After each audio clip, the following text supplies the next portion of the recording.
Today is February 24th, 2022, and welcome to Neuroscientists Talk Shop, the Neuroscience Research Podcast. Today we're talking to Caitlin Orsini. She's assistant professor in the Department of Psychology and the Department of Neurology in the Wagner Center for Alcohol and Addiction Research at the University of Texas at Austin Bell Medical School. Hope I got all of that right. You did. And Caitlin studies decision-making, especially risky or maladaptive decision-making. And I think we'll get a clear idea about what that means as we go along. And she's working on the brain circuits that participate in this kind of decision-making, the effects of hormones, substance use disorder on the decision process. Hi, Caitlin. Thank you for joining us. Thanks for having me. It's great to be here. In the room, we have some adaptive risk takers, Matt Wanat and Isabel Muzzio, our local experts on why we like what we like and do what we do. And I'm Charlie Wilson. So Matt, say hi. And Isabel. Hello. Okay, well, I'm the non-expert in the room, so I'll ask the non-expert question. And in your experiments, animals make choices between safe and risky rewards, and you divide the decision process into three phases: deliberation, choice, and outcome.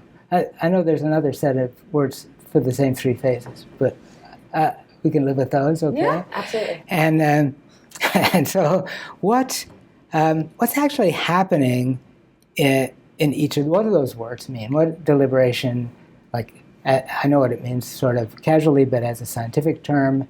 And so what do each of them mean? What's happening during the phases? And then that'll help us get started thinking about what's going on in the brain during each one of those three phases, so that we can think about how a risky decision might actually take place. Sure. So we operationalize these different phases by basically trying to understand what conceptually is happening during. So for during deliberation, this is when we think about, what are the different options that are available, what are the different choices that are available, what has happened in the past that we can use to inform our understanding of these options, and also what is our motivational state in that moment that can bias our preference for one versus the other. So one example I like to give is if we are particularly hungry or thirsty in that moment, perhaps we would be more motivated towards choosing one option over the other. So that's deliberation. In the choice phase, that's really when we think about action selection. So this is when you have decided what you want and you engage in that action. And then in the third, phase of the decision process that we like to think about is this outcome evaluation. So this is when the action has happened and we evaluate, was it what we had expected? Was it worse? Was it better? How would we make a different choice in the future? So that's kind of how we conceptualize the different parts of the decision process. So you said expected. So is it fair to say that an animal in your experiment has to have a model of the task, and then has to execute that model to make a prediction, and then has to compare that prediction to what really happens? That's one of the ways that we are thinking about how animals are making decisions in our tasks. They are very well trained in this task, so they know, when they're asked to make a choice between different options, what is associated with each of them.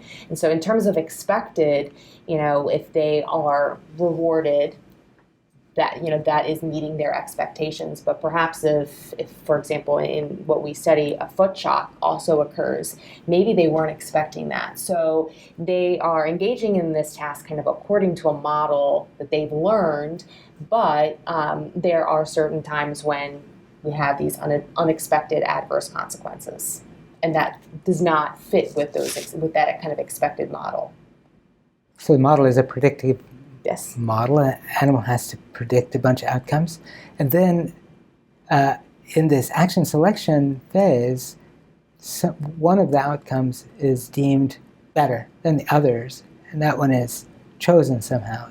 Yes. Is that what action selection is? Because that part seems to go really fast. It is. It's very fast. And we spent a lot more time looking at, this deliberation or outcome evaluation phase, but the action selection is very fast. How do we know those two are really separate? I mean, you could imagine if I was making a machine, I might make a machine that goes, well, make me a list of all the things I could do and what the outcomes would be, and then pass that list to the next stage, and the next stage would say, oh, that's obviously a better outcome. But when I make decisions, I don't really feel like I'm doing that. Yeah, no, I mean, that's a great point. And for a long time, I mean, that's how I actually thought about it. We didn't really start to think about what's going into each part of a decision, an individual decision. And it is not linear. It's, they feed back on it, it feeds back on one another. So it is really hard to kind of pull them apart. So it's, especially with rats, when they are engaging in these tasks so quickly with an action selection, it's very hard to just kind of capture that. Experimentally, it turns out to just be a moment in time. Yes.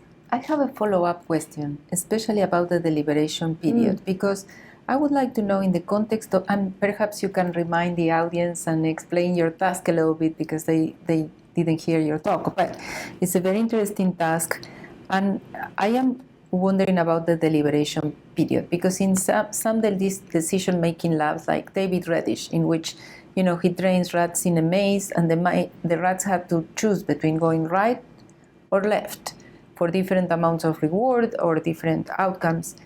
The deliberation period he defines as the period when the animal is kind of twitching the head, as if the animal were thinking, should I go right, should I go left? And then he correlates that with neuronal activity, and it seems that there is some prospective coding, at least at the level of the striatum, that says, if the cells that correlate with the right position fire, the animal tends to go there.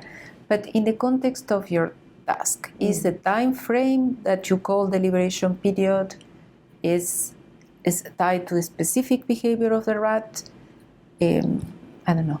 So for the audience, the task that we use in my lab is a risk-based decision-making task, or risky decision-making task, in which rats are given a choice between a small, safe lever, so a lever that delivers a food reward with no other consequences. The other choice is this larger food reward, but it's associated with risk of foot shock punishment, and that risk can vary across the session. So starting with 0%, going up to 25, 50, and ending at 100%. For the deliberation period, we define that as when we indicate that a trial has started. So a light will turn on in the box, and they need to nose poke into where the light is, and hold their nose in there for a period of time until the levers extend. So we define it as the period when the light turns on until the levers extend and they make their choice. So that's how we define deliberation. Okay. I'm curious, so a lot of times, and I mean, we're sort of confined by a lot of times the operant boxes that we're using, but our choices often are not binary in the real world, and it isn't safe or risky. And sometimes there might be a safe, and then there might be a low risk, and then there might be a high risk. And I'm curious, has anybody or any of your work sort of looked at being able to have that sort of extra choice option in there to see how animals might respond, and or does your task sort of already get at that element by changing risk categories? And so you had a really good example in your talk of saying, do you text when you drive? Of course, nobody here is texting when they're driving, but I've heard kids might be doing it these days. But there's a potential reward of you got the ding and you see something's going on, but there's sort of a risk associated with that. But there's sort of gradations of this, of glancing versus I'm going to bring it up to my face and I'm not going to be seeing the road at all. And so I guess, has there been any attempt to maybe try and look at different gradations of risk and how you can sort of potentially examine that in sort of behavioral tasks? So in rodent behavior, there are some decision-making, risk-based decision-making tasks that look kind of at varying options in terms of whether they're optimal or not. So Catherine Winstanley uses a rodent gambling task where there are 5 options, and one is the most optimal, or one is the least advantageous, one is a little bit better. So there are these gradations, but not necessarily with kind of this risk of explicit punishment, which is what we incorporate in my task. And I don't think anyone else has done that. I think it's a fair point. We try to capture that by looking at, as the rat moves through the session, looking at 0%, so no risk, 25%, perhaps that's low risk, 75% is higher risk, but not kind of concurrent choices. And I think that's a good point. But the only one that I can really think of is using in this kind of gambling task, where I think they have 4 or 5 options and they can choose between them. But what they tend to see is that after training these animals, they tend to always choose kind of the most optimal one. But they haven't looked at kind of differences in kind of the gradations of risk. That's a really good point. I have a question. It's a general question. The human literature has shown, and your data also suggests that there are some subjects that are high risk takers versus others that are low risk takers. And your data also show that determines, degrees of drug addiction. Do you know if this is some aspect that can be modifiable in the subjects through learning, or is it something that is just innate and cannot be modifiable? I think that's a great question, and that's actually a question that we are really trying to think about in the lab, because ultimately we try to identify high-risk individuals, for example, for progressing to substance use, and how can you kind of maybe get them off of that path. Some things that we've thought about and that people are providing additional environmental enrichment. So you can cause, at least in the context of not necessarily risk-taking, but impulsive choice, so delayed discounting. So there we're choosing between a small immediate reward, something that happens immediately, and a larger reward that happens at a longer delay. Mm-hmm. So impulsive choice, or just preference for that smaller immediate reward, has also been linked to prevalent or propensity for substance use, and providing environmental enrichment or kind of social interactions does reduce impulsive choice. So those kinds of interactions may be able to modify what we consider maybe individual differences or traits. To my knowledge, haven't gone on to see whether that actually makes a difference in drug self-administration, but I think it has an important implications for that. Along those lines, do you see any sort of sex differences in risk-taking, and does that potentially map onto any sex differences you might see in rodent models of substance use disorders? Yeah, so in the tasks that we use in the lab, there are very large sex differences. So females are much more risk-averse than males, so that means that they prefer the safe option much more than the risk-taking option. What makes it a little bit tricky, though, is that when you look at the substance abuse literature, females are a much kind of higher risk for or in elements of substance use. So they increase their intake at a greater rate than males. They're at higher rate of relapse than males. So at first glance, this greater risk aversion in females doesn't necessarily fit with what you see or read about sex differences in substance use. But I can say that there are, as Isabel was saying, there are these individual differences, and females that are higher risk-taking than maybe their lower risk counterparts, you do see correlations with greater intake, greater escalation. So, I think it varies a little bit when you're looking at individual differences rather than group means, if that makes sense. We've also looked at the converse, like do drugs of abuse affect decision making in males and females? And we see that it affects males and females comparably. So drugs of abuse like cocaine and opioids can increase risk-taking in both males and females to a similar extent. So despite, these baseline sex differences that we see, you can see correlations between risk-taking and aspects of drug use and effects of drugs on risk-taking in both sexes. So that raises a sort of question of the direction of causality between drug use and risk-taking. Absolutely, Maybe people become drug users because they're risk takers, but maybe they become risk takers because they're drug users. Yes, and there's that's the chicken and the egg question, and clearly I think it's both, and whether those that are more predisposed with greater risk taking are more affected. You see a greater magnitude in risk taking following substances. We haven't done those kinds of experiments. But, we've kind of shown on both sides that it's a, behavioral phenotype that can confer vulnerability, but it's also can be a consequence of drug use that may confer vulnerability to relapse. That's kind of how I actually think about it.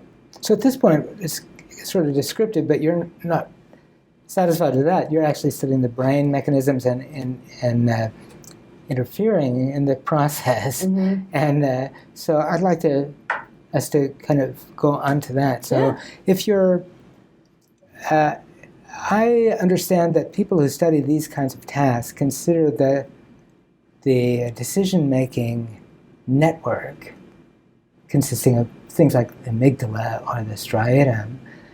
People who study sensory discrimination think that decisions are being made in the sensory cortex, and people who study other things think that decisions are being made somewhere else. So are there lots of decision-making mechanisms in the brain, and they get sorted out by what the decision is about? And you're studying one of them that has to do with, direct reward, primary kind of rewards and punishments, if we moved off to some other kind of task, we might see decisions being made somewhere else. I think, I don't think that different tasks or different types of decisions are mediated by different brain regions or networks. I think, the brain regions like the amygdala and the striatum and the prefrontal cortex, they're all important for kind of these different, like I was saying, these different kind of components in the decision process. How they may contribute may differ depending on the cost that's involved. So, for example, we were just talking about risk of punishment or risk of explicit consequences, but that seems to be different than risk of reward omission. So if there's a possibility you're not going to get rewarded, and the way that some of these brain regions mediate or communicate can differ depending on the cost. And I say that because some of the effects that we see when we tinker with the amygdala, we see effects on behavior in one direction, but using a different task, we see effects in a different direction. So those brain regions are still involved, but may be encoding or representing the cost differently. And I think understanding, integrating all of that information together helps you build a better picture of how the brain can computationally make these decisions. So what do we know about that? I mean, what is a way to summarize what we've learned about that circuit and how it works? So to just give you I could probably talk for hours about that.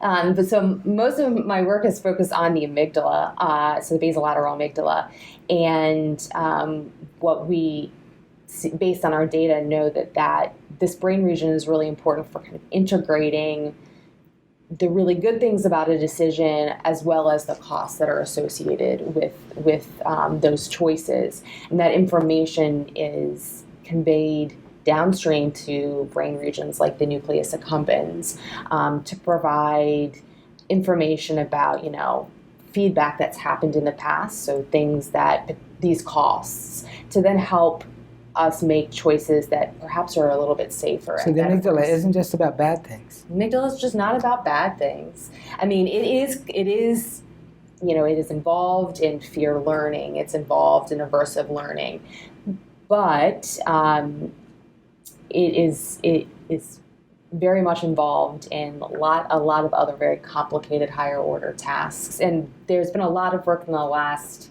5 or 10 years showing that's mediated by different connections to brain regions, like the striatum or the central amygdala. So it's not just bad things, it's good things, and then it's a combination of the two. So do you view and maybe it's the way that you had that slide, and we all have our brain regions of choice, but the basolateral amygdala as sort of this central focal point by which all this information, and you use that sort of a central node, and then it gets dispersed out to other brain regions and can potentially influence different aspects of the decision-making process, whether it's in the deliberative phase or in the outcome phase.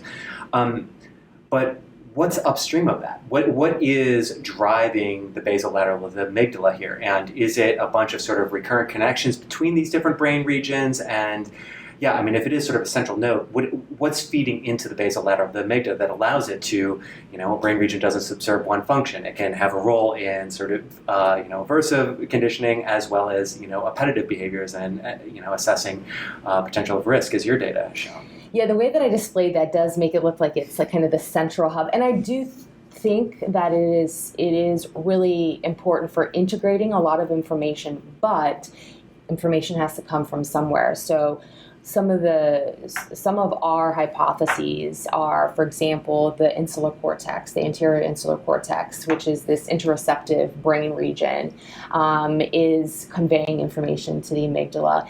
There is also, I believe, there's this reciprocal interaction between the basolateral amygdala and areas of the prefrontal cortex that are constantly going on to modify, for example, kind of what our expected outcomes are. So the way that I do present it is as if it's, the central, this where everything is going on. And I acknowledge that it's not, but I do think it's really important for kind of a lot of this integration that happens that then can go down, that can be sent to regions like the nucleus accumbens, to kind of, help bias choice. Go ahead. I was going to say that the way the discussion is going is like the basolateral amygdala is a hub, but I was trying to go back to the point that Charlie made. Maybe that's based on the type of task and associations that your animals are making, because in your task, the animals see a light and they have to decide between a positive outcome and the size of a positive outcome and one that implies high risk or not. But for example, if you were associating it rather than having an electrical shock, you were presenting a predator odor, I am pretty sure that the medial amygdala would be the hub region that incorporates those elements. So I don't know if we can say that there is a particular region that is the hub of all these associations. Perhaps it's the modality of the associations that determines which hub will be the one that plays a more prevalent role for the type of task that you are running. I'm not sure if everybody agrees, but I think that there is quite a lot of evidence that different subregions of the amygdala appear to have more or less importance depending on modalities. And we cannot forget that the lateral region receives all the inputs, and we know the shock has to go to the lateral there. So understanding all these microcircuits may be really important to really define with clarity what is going on at every stage of the decision-making process, which is a very complex task. Very, yeah. And could you talk about the neural recordings you had? Because it was really kind of striking of where you saw that there was activity and where there wasn't activity in your task. And I think that when there was and when there wasn't. But At what stage in the task? What Yeah, stage of at the- what yeah, yeah, stage of the task? yeah. Right. So, in some data that I presented, this was a task that we modified slightly, where where rats were asked to choose between a large reward and a small reward in one set of trials, and then in the second set of trials, choosing between a safe reward and a risky reward. The reward amount was the same, but the only difference was that there is a risk of shock associated with one of them. And so we were able to record electrical activity in the amygdala, and what we saw, and it was very selective to the risk block, so when animals were choosing between this safe and risky, is that there is this increase in amygdala firing during the delivery of this risky outcome. So not necessarily when the shock was delivered, we took out those trials, but just when it was a reward that was associated, that the rats had learned that was associated with risk. So we've, start thinking about it as kind of this ability of these neurons to really represent, the salience or the risk salience is associated with this option. We only saw this, again, during the delivery of the risky outcome, so not anything to do with reward magnitude or even kind of in anticipation, which is a little bit different than, what you were mentioning with Dave Reddish's work of kind of anticipatory activity. But it does kind of fit nicely with some of the the work that we've done when we can actually go in and, shut down the amygdala during these distinct time points and see that also can causally affect behavior. Why not say something about the time points and the amygdala's role at the different phases? Right. So with the optogenetic manipulations that we use, we can actually go in and inhibit the amygdala during the different time points that I talked about earlier. So during deliberation versus when outcomes are delivered. And to our surprise, you get different effects on risky choice when you inhibit the amygdala during deliberation versus during this outcome period. And so when you inhibit the amygdala during this deliberation period, you see animals prefer that safer option more. But when you inhibit the amygdala during the delivery of this risky outcome, it makes them even more risky. So this suggests that even across a single trial, which can last anywhere between 20 to 30 seconds, the amygdala its activity is being recruited in a different way. And we think that maybe that's being mediated by kind of distinct or different projections or interactions the amygdala has with other areas in this circuit. So if you try to map the amygdala onto this sort of making a model of the options that is going on, then turning it off wouldn't, now we're not making a model of the options anymore. You might almost think that the animal wouldn't know what to do and wouldn't do anything because I can't do my deliberation. My deliberation is shut down. I can't decide. That isn't what happens. No. They decide, they're very decisive. Mm-hmm. They just take a risky decision. So what does that make the amygdala? What's its job then in that deliberation? So during deliberation, that was the increase in risk aversion. So, or when we inhibit the amygdala during deliberation, they become much more risk averse. That was quite surprising, and it was really hard to kind of fit into what we had been thinking about the role of the amygdala in decision making. And so one way that we've started to think about it is it's really important in considering the options and kind of attributing its incentive salience. So kind of what's the most valuable option in those cases. And, we're still kind of trying to figure out what it actually means, but that's kind of one way that we're thinking about it. And the kind of salience attributed to these different options really varies when it's low risk or high risk. Because in my naivest opinion, knowing nothing except what I read in the paper about the amygdala, I would think, of course, amygdala is all about bad things. And so you take it out, and the amygdala goes, don't worry, everything is fine. I don't recommend the safe thing, the safe thing at all. So if the amygdala if its job is to evaluate how bad things are, and you take it offline, then everything seems good. Is that crazy?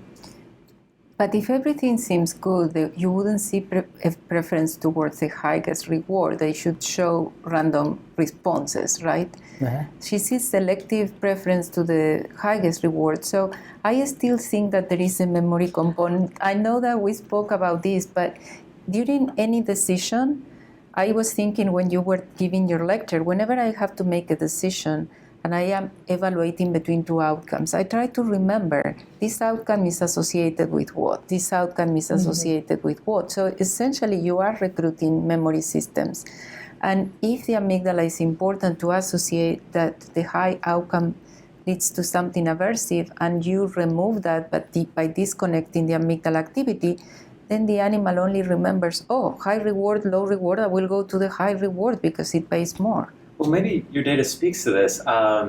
Do you find that, because you intersperse some of the optogenetic trials, right, where you're turning off the amygdala, do you find that the animals are then sticky with what they did on the previous trial? How does, when you turn that on, are they just going to persevere on whatever was the previous trial?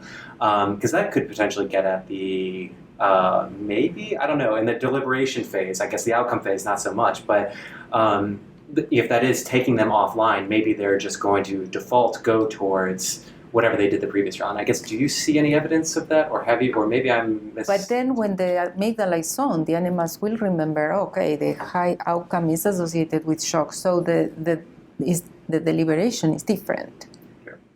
Yeah, I think that is a good question. And the one thing that I can say is that when we did the lesion work, so this is kind of permanently taking the amygdala offline, you do see elevations in risk taking, right? So so that we kind of across, it's similar to what we see when we do this optogenetic inhibition. But when we take those same rats and we now give them, they have BLA lesions, but now they're asked to choose between rewards of the same size, but one is now associated with shock. They don't, and it was the one that was previously associated with shock. They now shift their choice to the safe option. So they're able to learn and recall and understand that, that's no longer the same as before. Does that sort of help answer your question? So if they didn't have that memory, they may continue to choose that. But now, what was once associated with large and risky, it's not as good anymore. So they shift to the safer option. But I do agree that memories play into this. So I think that it'll be important to be able to kind of dissect out how to answer those questions. Are positive and negative outcomes stored and encoded in the same neural circuits? Are there circuits that carry information about good things and other circuits that carry information about bad things? At one time, it was believed that they were completely separate, that pain and pleasure were carried by entirely different things. How does it stand with you? Because it seems to me that you're talking about it as if pain is just the absence of pleasure, pleasure just the absence of pain, and you could have anything and the same neurons are handling both of them. Well, I think, and the other folks on the panel can chime in as well, but I think also pain in some circumstances, it can be a good thing, can be adaptive. So I think dichotomizing that, is simplifying it a little bit, but they are not. I don't think they're mediated by different circuits. They're mediated by similar circuits, maybe in some similar cells, and maybe in specific situations they guide behavior in different ways.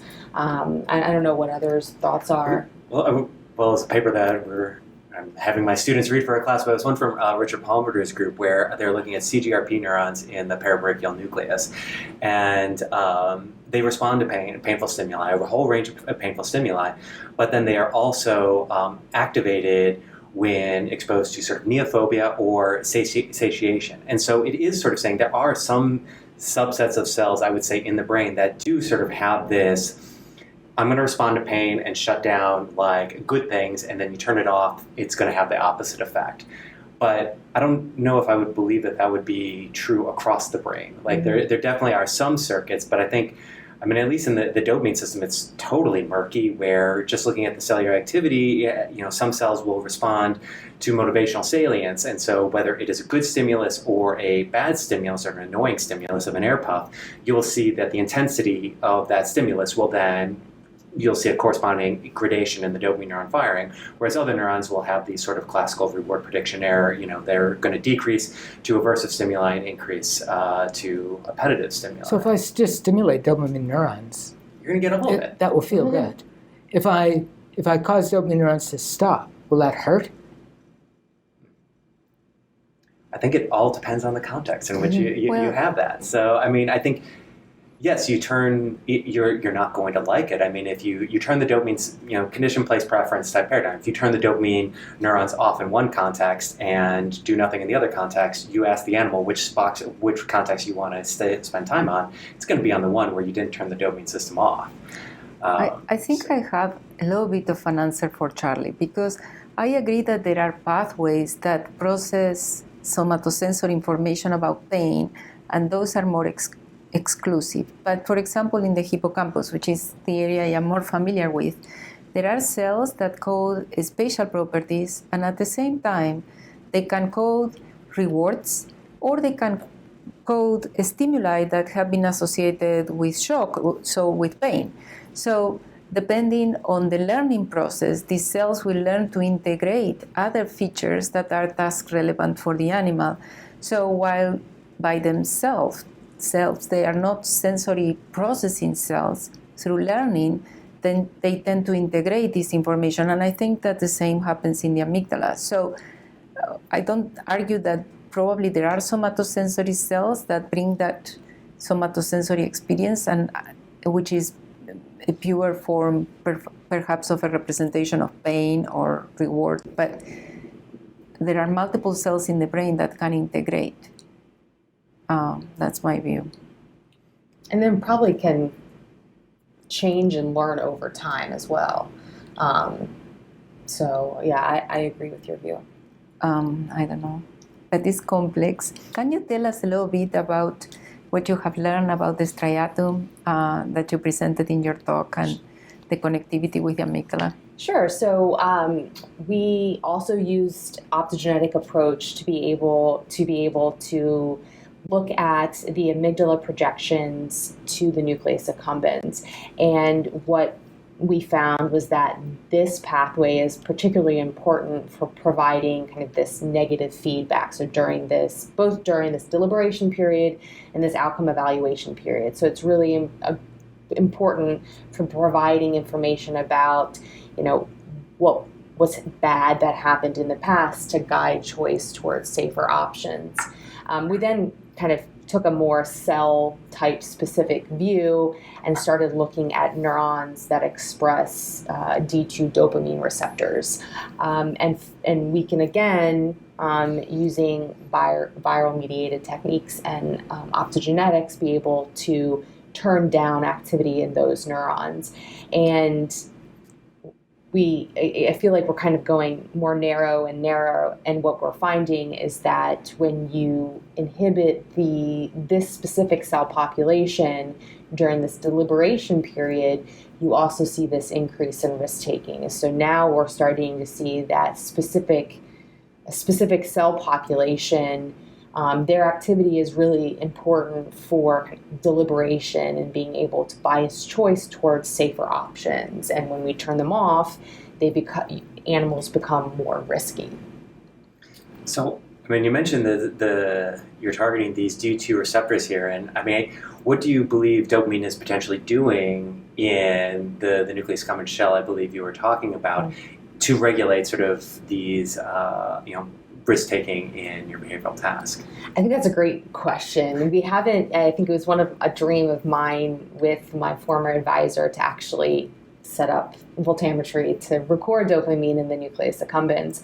But so, I don't have a great answer to that other than to say that it is probably, when we are thinking about kind of reward prediction errors, probably involved in doing something like that and signaling that through D2 dopamine receptors. But I don't have a great answer to that because we just don't know. You were just telling me what you thought, how dopamine was involved in one task is not whatsoever. So I try not to make any strong predictions. But I think using some of the right techniques will help us answer that question. That's a great way to end, I think. Okay. So thank you, Caitlin. Oh, you're very welcome. And Isabel and Matt. And this has been Neuroscientists Talk Shop. Thank you. Thank you.